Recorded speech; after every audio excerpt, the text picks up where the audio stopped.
ने भी अगर मुस्लिम जो हैं और जो बड़े ओहदेदार लोग हैं वो शुरू से समाजवादी को पार्टी को सपोर्ट करते हुए हैं, और ऐसे में क्या वो भी आपके साथ आते हुए नज़र आ रहे हैं या नहीं?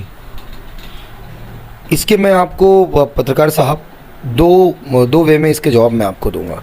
आपने कहा कि मुसलमानों ने एक वक्त से समाजवादी पार्टी का साथ दिया है। मैं आपको बताते चलूं, देखिए ये कहने में मुझे कोई दोहराए नहीं है, सिर्फ समाजवादी ही नहीं, आप पूरे मुल्क भर के अंदर अगर देखते हैं तो मुल्क अजीज़ की सियासत के अंदर मुसलमान बहुत सारी रीजनल पार्टीज़ के साथ गया, लेकिन सवालिया निशान इस वक्त ये है कि हमें क्या मिला।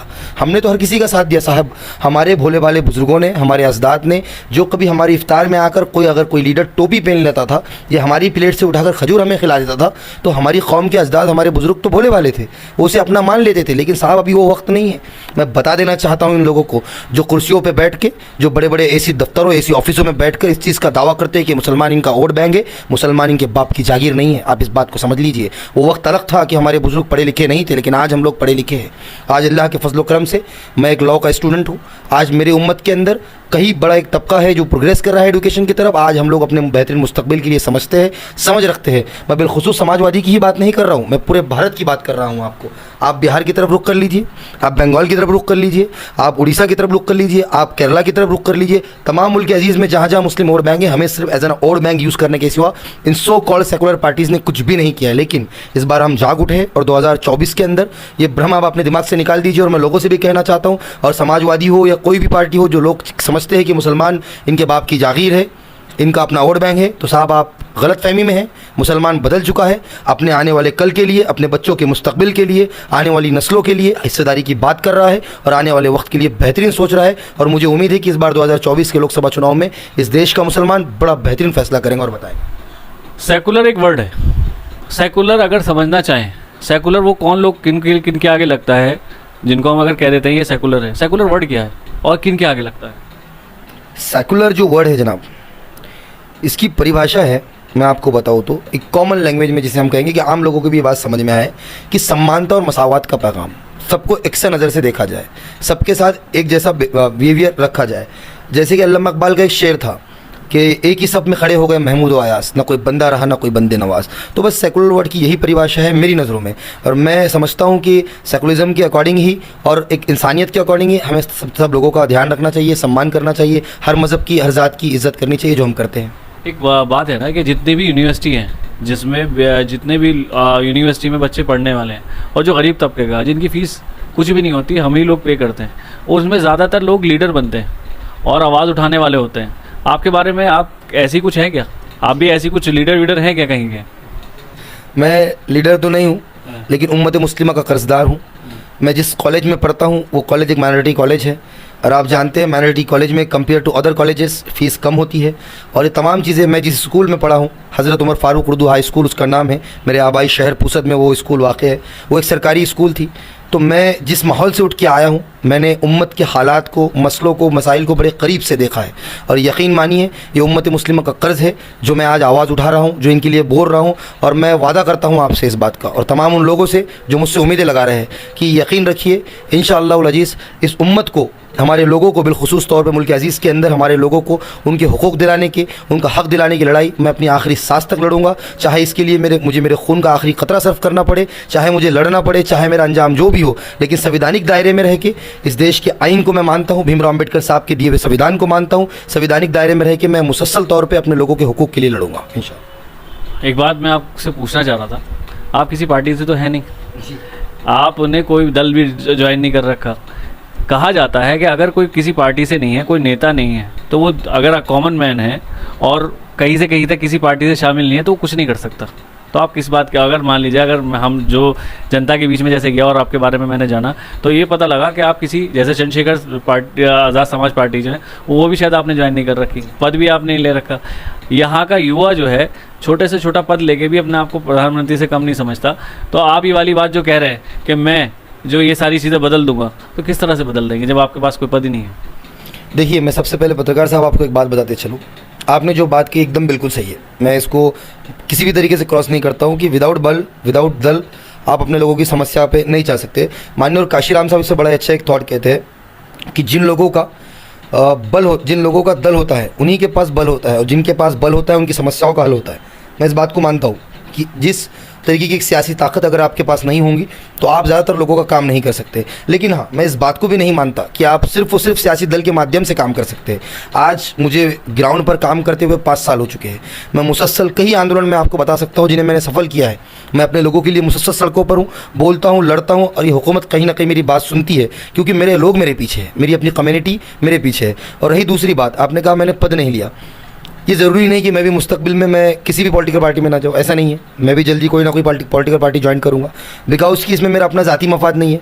मैंने जिस तरीके से बताया आपको कि जिन लोगों का बल होता है उन्हीं जिनका दल होता है उन्हीं का बल होता है, और जिनका बल होता है उन्हीं के समस्याओं का हल होता है। तो उसी तरीके से हमें भी किसी ना किसी सियासी पार्टी के साथ जाने की मनसूबबंदी बनानी पड़ेगी।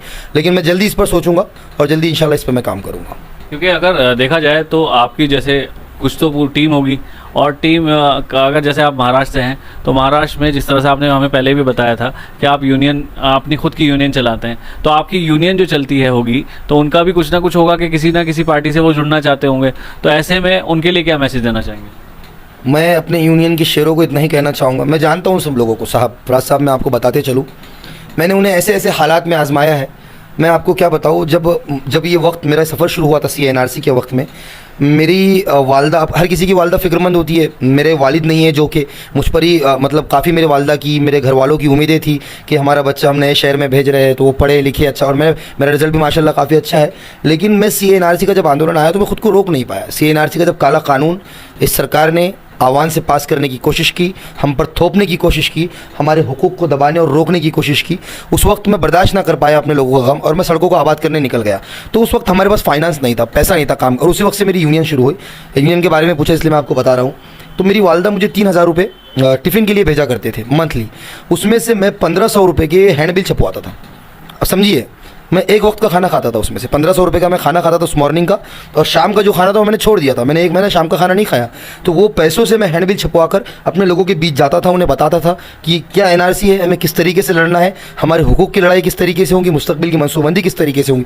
तो उस वक्त उस हालात में जब मैं साइकिल से चल के क्या काम करता था, पेडल की साइकिल मिलती है हमारे महाराष्ट्र में, उस वक्त में ये यूनियन के गयूर लोग और गयूर शेर मेरे साथ जुड़े हुए हैं। तो इनकी अपनी ज़ाती ज़िंदगी के लिए कोई उम्मीदें नहीं है। ये बात मैं आपको उनकी तरफ से, क्योंकि एज रिप्रेजेंटेशन मैं उनका रखता हूँ हर जगह, तो मैं कहता हूँ मेरा एक भाई आफ्ताब सैयद और तमाम आज़म कैंपस के मेरे साथी और तमाम महाराष्ट्र में जितने भी मेरे लोग हैं यूनियन के, मेरे भाई हैं, मेरी बहनें हैं, इनकी अपनी ज़ाती कुछ ख्वाहिशात नहीं है, हाँ, लेकिन ये अपनी कौम और कम्युनिटी के लिए सोचते हैं। और मैं भी किसी भी सियासी पार्टी में जाने से पहले मैं अपनी यूनियन का मशवरा ज़रूर लूँगा। ये लोग जहाँ मुझे कहेंगे कि हमें जाना है, मैं वहीं जाऊँगा, और जो आने वाले वक्त में मैं खुद की तरफ ना देखते हुए मेरे लोगों के लिए, मेरे अपने आने वाली नस्लों के लिए, उम्मत मुस्लिमा के बेहतरीन मुस्तकबिल के लिए, मुल्क अजीज़ में हमारी हिस्सेदारी के लिए जो सही होगा, इंशाअल्लाह अल्लाह मुझे इस्तकामत दे, अल्लाह मुझे वो समझ दे, मैं वही फ़ैसला लूँगा इंशाअल्लाह। आपके कोई साथी जेल भी गए क्या, या आपका ऐसा कुछ मामला रहा कि जेल तक जाने की नौबत आई? जी, CNRC के वक्त में ये चीज़ हमने बर्दाश्त की, देखी है।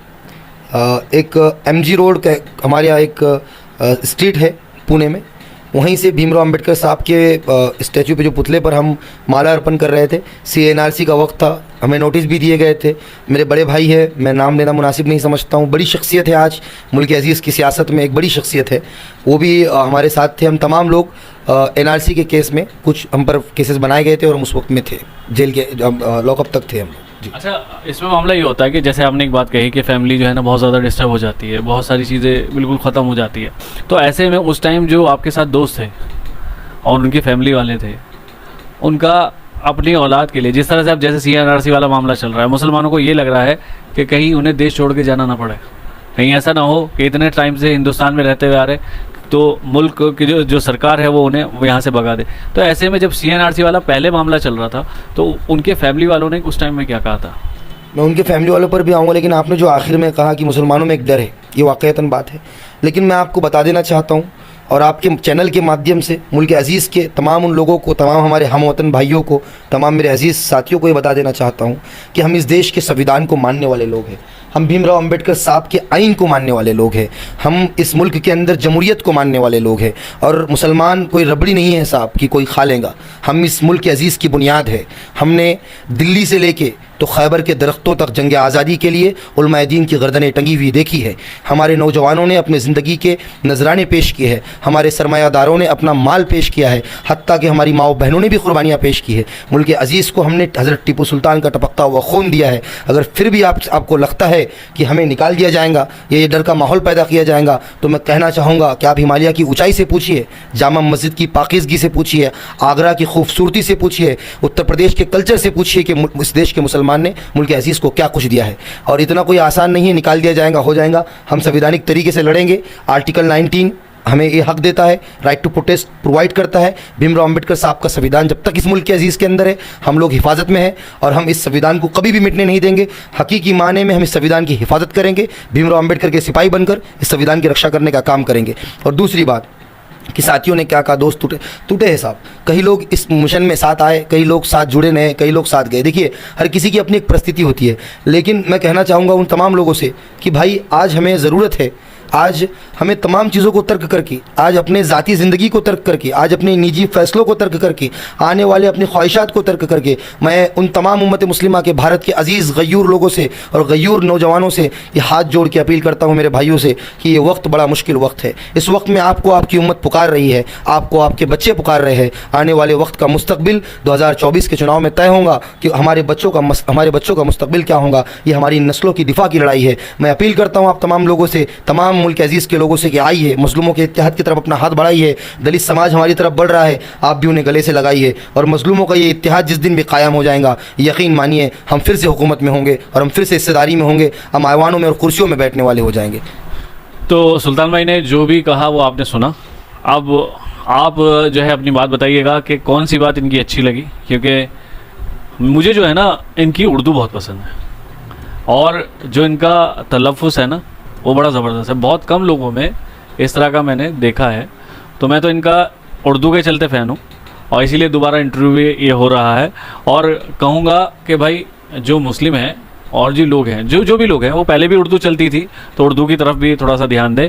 और उर्दू पे मैं कुछ कहना चाहूँगा आपसे। देखिए, उर्दू हमारी पहचान है, उर्दू हमारी ज़ुबान के साथ साथ हमारी बुनियाद है। तो हमारे लोगों को चाहिए कि हमने जो अपना कल्चर छोड़ दिया है, जो उर्दू को छोड़ दिया है, हम उर्दू की तरफ फिर से राग़िब हो। बिकॉज़ की उर्दू हमारी आइडेंटिटी है और जो कौम कभी अपनी आइडेंटिटी पर फोकस नहीं करती, जिसे अपनी तारीख़ नहीं पता, उस कौम की दुनिया भी याद नहीं रखती साहब। हमें अपनी पहचान की तरफ बहुत बहुत ध्यान देने की ज़रूरत है और उर्दू के लिए बहुत ज़्यादा मेहनत भी करने की ज़रूरत है। तो जो भी अच्छा लगा हो, बात कोई सी अच्छी लगी हो तो उस पर कमेंट ज़रूर करें और गालियाँ कम दिया करें भाई, आपका ही छोटा भाई हो। तो मैं मोहम्मद फराज, कीरतपुर न्यूज़।